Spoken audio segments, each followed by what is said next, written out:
Selamat sejahtera kepada pelajar-pelajar sekalian. Hari ini cikgu akan mengajar unit 12. Okey, mari kita lihat unit 12 ini ya, iaitu berkaitan dengan cyber. Etika dan undang-undang dalam siber membantu pembentukan jati diri. Dengan melihat tajuk ini, kita dapat tahu bahawa pentingnya kita mengikut etika ataupun undang-undang siber. Siber adalah termasuklah tentang laman sesawang, tentang internet, media sosial dan penggunaan gadget. Sebenarnya siber ini adalah kata pinjaman daripada bahasa Inggeris iaitu cyber.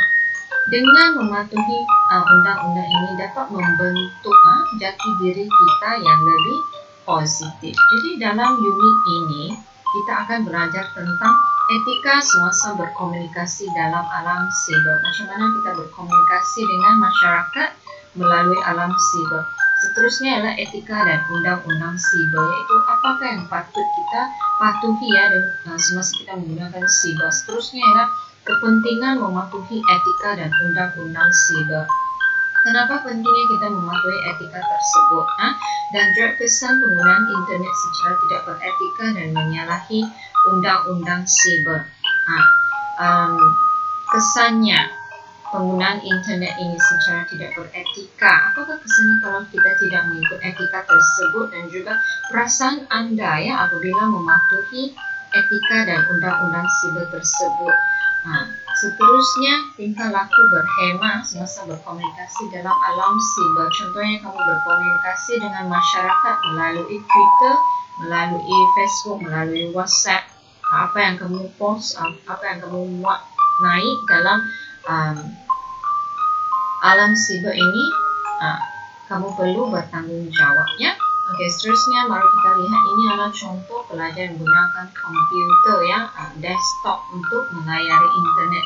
Jadi dalam bab ini kita akan mempelajari nilai yang pertama ialah bertanggungjawab. Kita mesti bertanggungjawab dengan apa yang kita cakap ataupun apa yang kita post dalam media sosial. Seterusnya ialah harga diri. Kita jangan menjatuhkan harga diri dengan penggunaan siber tersebut.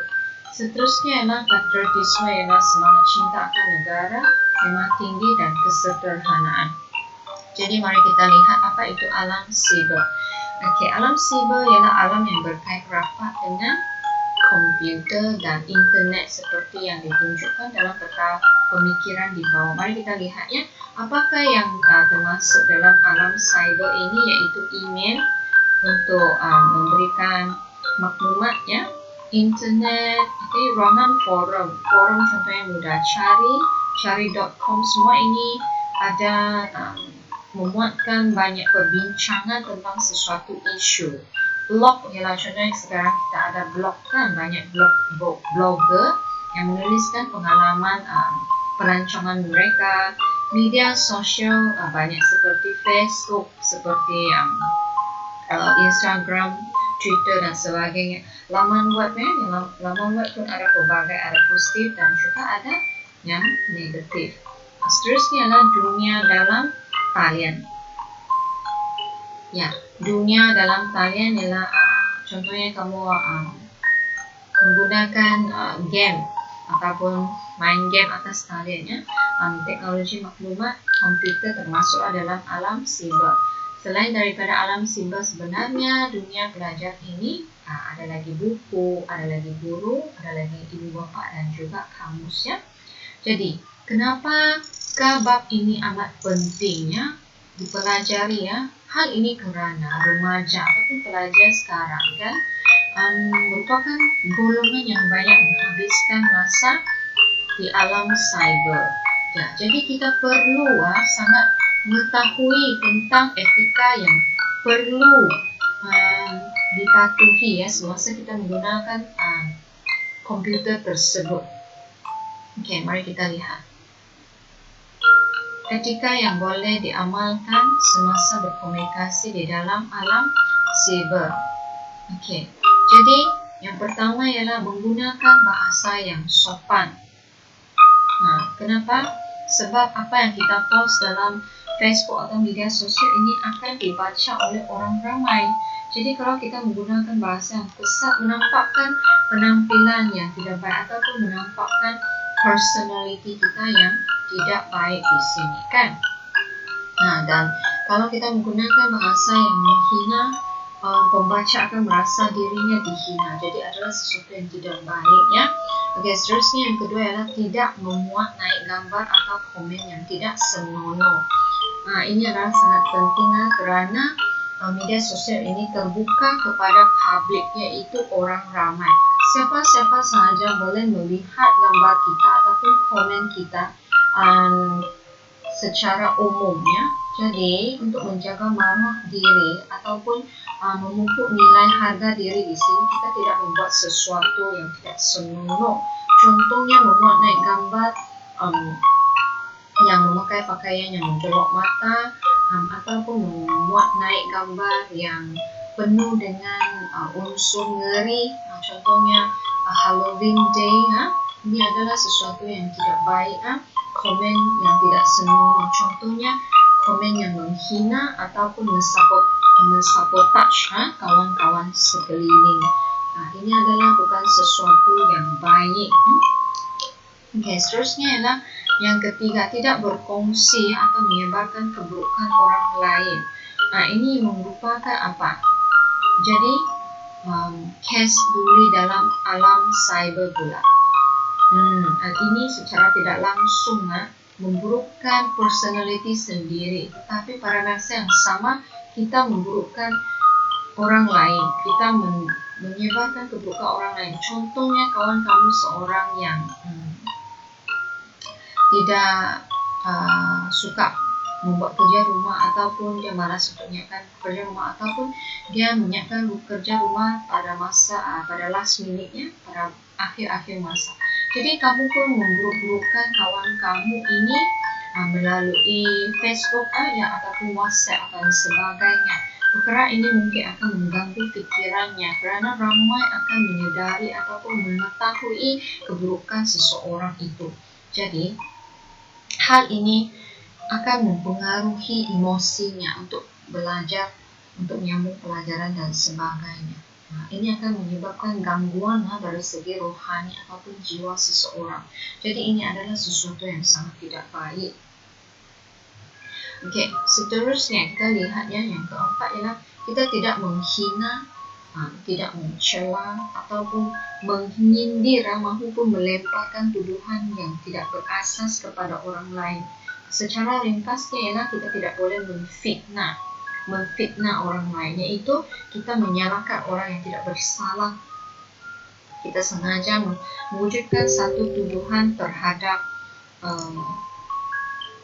kita menyebarkan satu tuduhan yang tidak berasas ataupun yang tidak benar terhadap seseorang. Contohnya seseorang itu tidak merokok, tetapi kamu menuduhnya merokok, ataupun seseorang itu tidak mencuri, kamu membuat satu kenyataan yang palsu terhadapnya, yaitu kawan kamu yang seorang pencuri. Hal ini yang akan menyebabkan kawan kamu disisihkan, dan menyebabkan dia terasa teraniaya. Sama juga akan menyebabkan rohani dan jiwanya tidak tenang, sehingga menyebabkan dia terpaksa menyisihkan diri daripada orang ramai dan menyebabkan ada masalah sosial bagi pelajar tersebut. Keadaan fitnah ini sangatlah tidak baik sebenarnya. Jadi kita jangan lakukan jenayah siber seperti ini.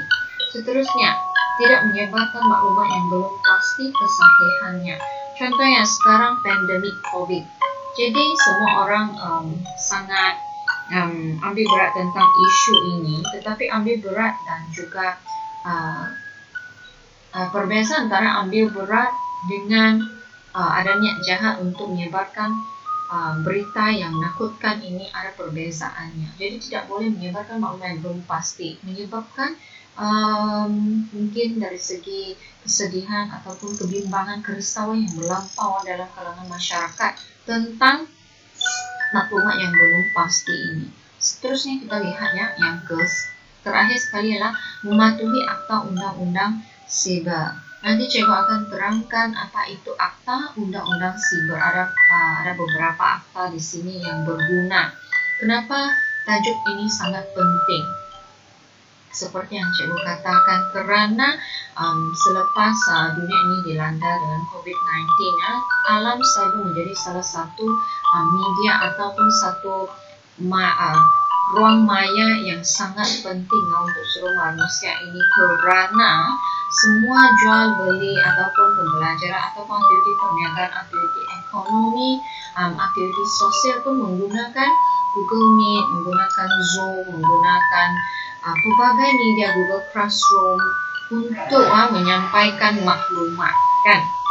Jadi banyak pelajar ataupun masyarakat ini menggunakan siber. Jadi kita mesti mengetahui etika dan juga undang-undang yang patut diamalkan dalam penggunaan siber ini.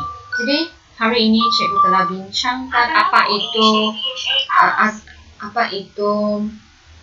alam siber dan juga apa itu etika yang boleh diamalkan semasa berkomunikasi dalam alam cyber, kan? Jadi saya berharap pelajar-pelajar sekalian, ini kamu boleh salin dalam buku kamu dan ini kamu boleh salinkan dalam buku nota kamu sebagai salah satu panduan untuk kamu mendapatkan jawapan apabila disoal dalam exam nanti. Itu sahaja untuk tajuk 12 pembelajaran unit 12 ini yang diharapkan. Apa yang cikgu pesankan di sini kamu boleh sedari kepentingannya dan amalkan dalam kehidupan harian. Itu sahaja daripada cikgu untuk unit 12 hari ini. Kita akan sambung lagi untuk kelas yang seterusnya.